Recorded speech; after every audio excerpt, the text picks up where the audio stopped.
నా పేరు కాకిమధు, ఆదివాసీ సంక్షేమ పరిషత్తు రాష్ట్ర అధ్యక్షుడిని.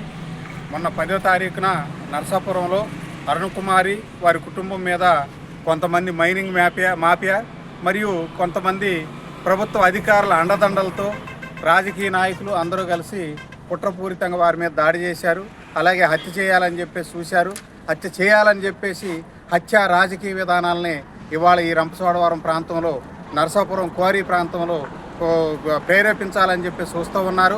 ఇవాళ లా అండ్ ఆర్డర్ ఇక్కడ రంపచోడవరం ఏజెన్సీ ప్రాంతంలో లా అండ్ ఆర్డర్ చచ్చిపోయింది, చంపేస్తున్నారు. లా అండ్ ఆర్డర్ను కాపాడాల్సినటువంటి అధికారులే లా అండ్ ఆర్డర్ను కాపాడకుండా లా అండ్ ఆర్డర్ను పక్కదారి పట్టించేటటువంటి ప్రయత్నం చేస్తూ ఉన్నారు. కాబట్టి లా అండ్ ఆర్డర్ను కాపాడాలి. ఇక్కడ జరుగుతున్నటువంటి అనేకమైనటువంటి అక్రమ చర్యలు, మైనింగ్ మాఫియాని మొత్తం అరెస్టులు చేయాలి. ఇక్కడ మొన్న జరిగినటువంటి హత్య రాజకీయ విధానంలో పాల్గొన్నటువంటి ప్రతి ఒక్కరిని కూడా అరెస్ట్ చేయాలని చెప్పేసి ఆదివాసీ సంక్షేమ పరిషత్తు కోరుతూ ఉంది. అలా చేయని పక్షంలో రాష్ట్ర వ్యాప్తంగా ఈరోజు అవసరం అనుకుంటే రాష్ట్ర వ్యాప్తంగా లేదా ఢిల్లీలో కూడా జంతర్ మంతర్లో కూడా మేము ధర్నా చేయాలని చెప్పేసి అనుకుంటూ ఉన్నాం. ప్రభుత్వ అధికారులు వెంటనే దీని మీద చర్య తీసుకోకపోతే ఖచ్చితంగా ఈ ప్రభుత్వానికి మేము గుణపాఠం చెప్తాం. జంతర్ మంతర్ ఢిల్లీలో ధర్నా కూడా చేస్తామని చెప్పేసి తెలియజేస్తూ ప్రభుత్వాన్ని కోరుతా ఉన్నాం. రోజు ఆదివాసీ సంక్షేమ పరిషత్ ఆధ్వర్యంలో శాంతి కోసం శాంతియుత నిరసన అనే ఒక కార్యక్రమంలో భాగంగా ఏదైతే రంపచోడవరం ఏరియాలో మైనింగ్ మాఫియా రెచ్చిపోతూ ఇక్కడ అల్లర్లు సృష్టించి ఆదివాసులే తన్నుకునేటట్లు, కొట్టుకునేటట్లు, చివరికి చంపుకునేటట్లుగా ప్రేరేపిస్తూ ఉన్నారు. దీని మీద రాష్ట్ర ప్రభుత్వం, అదేవిధంగా డీజీపీ, లా అండ్ ఆర్డర్ వ్యవస్థ కఠిన చర్యలు తీసుకోవాలని చెప్పేసి మేము కోరుతా ఉన్నాం. దీని మీద ఇంతటితో వదిలిపెట్టేది లేదు. ఇదొక మొన్న 10వ తారీఖు నాడు జరిగినటువంటి నరసాపురంలో జరిగినటువంటి దాడి ప్రీ ప్లానెడ్గా అది మర్డర్ ప్లాన్ అనమాట. ఎందుకంటే గత కొంతకాలంగా మైనింగ్ల మీద పెడుతున్నటువంటి ఈ పిటిషనర్లకి థ్రెట్ ఉంది. గతంలో పీఓ గారికి పిటిషన్ కూడా ఇచ్చాం, కలెక్టర్ గారికి పిటిషన్ కూడా ఇచ్చాం.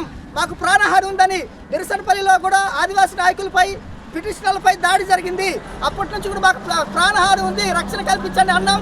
కానీ లా అండ్ ఆర్డర్ కాపాడాల్సినటువంటి వ్యవస్థ ఇక్కడ సరిగ్గా పనిచేయట్లేదని చెప్పొచ్చు. ఎందుకంటే మేము ఎవరికి వ్యతిరేకం కాదు, మాకు ఎవరి మీద కోపాలు లేవు. కానీ ఇటువంటి చర్యలు జరుగుతున్నప్పుడు ఎటువంటి చర్యలు తీసుకోవాలో ఆ రకమైనటువంటి చర్యలు సంబంధిత శాఖ, సంబంధిత డిపార్ట్మెంట్ తీసుకోవట్లేదని చెప్పేసి ఈ సందర్భంగా మేము ఖండిస్తూ ఉన్నాం.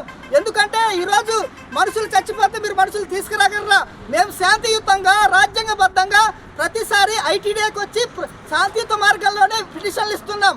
మేమేం తప్పు చేస్తున్నామని చెప్పేసి మమ్మల్ని పిటిషనర్ల మీద మీరు దాడి, అత్యాయత్నాలు చేస్తున్నారని చెప్పేసి మేము అడుగుతా ఉన్నాం.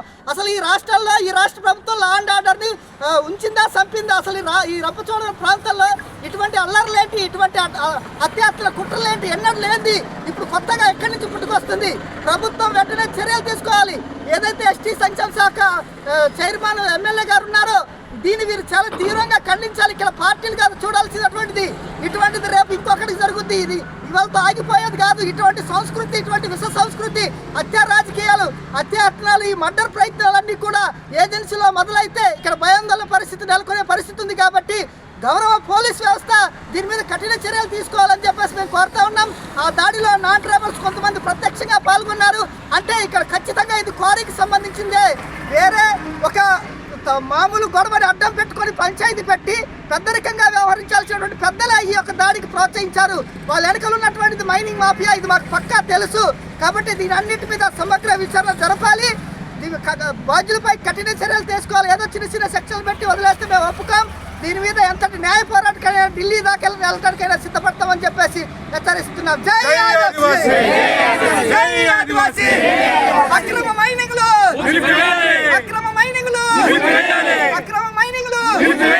హింసను ప్రేరేపిస్తున్న వారిపై కఠిన చర్యలు, జై ఆదివాసీ! జై ఆదివాసీ!